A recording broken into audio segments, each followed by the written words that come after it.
খেতিয়ক বন্ধুসকল নমস্কাৰ। আমি পুৱাতে হাল বাবলৈকে আহিলোঁ কঠীয়া পাৰিবৰ কাৰণে, হাতটিং কঠীয়াৰ কাৰণে। আমি এতিয়া প্ৰথমত দুচা হাল বালোঁ বা এতিয়া আকৌ তিনিচা বাই মাটি মৰাই আছোঁ। তাৰ মাজতে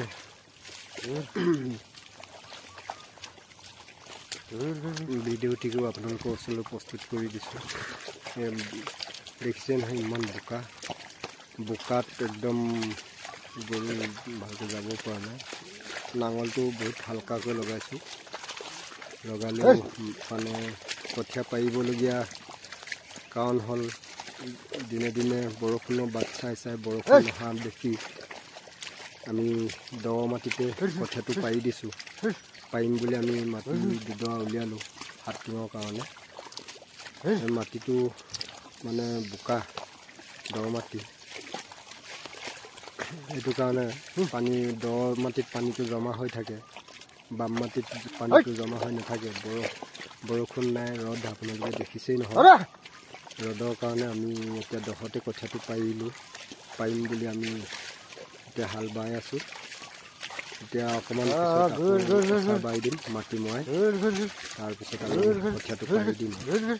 দ মাটিত কঠীয়াটো পাৰিলে কি হয় বন্ধুসকল, দ মাটিত কঠীয়াটো পাৰিলে তুলিবলৈ অলপ মানে কষ্ট হয়। মাটিটো কঠীয়াটো যেতিয়া নেকি ৰোৱা সময়ত উঠাবলৈ উঠাওঁ তেতিয়া কঠীয়াটো মানে মাটি এসোপা আহিব। মাটি কঠীয়া লাগি এসোপা আহে।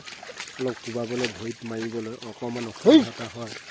তথাপিতো বতৰ চাই পেলাই পানী নথকা দেখি দ মাটিতে কঠীয়াটো পাৰি দিওঁ বুলি ওলালোঁ। ধানটোতো নষ্ট কৰিব নোৱাৰি, গজালিওতো ভালেমান আহি গ'ল। গজালিটো অহাৰ কাৰণে আমি এতিয়া দ মাটি দুডৰাকৈ বাছি ল'লোঁ বন্ধুসকল। বাছি লৈ এই দুডৰাতে আমি পাৰিম বুলি হাতটিং কঠীয়া আমি পানীত ভিজাই ৰাখিছিলোঁ। অলপ দিনৰ আগতে আমি এটি ভিডিঅ'ত দেখুৱাইছিলোঁ ধান ঝাৰি থকা।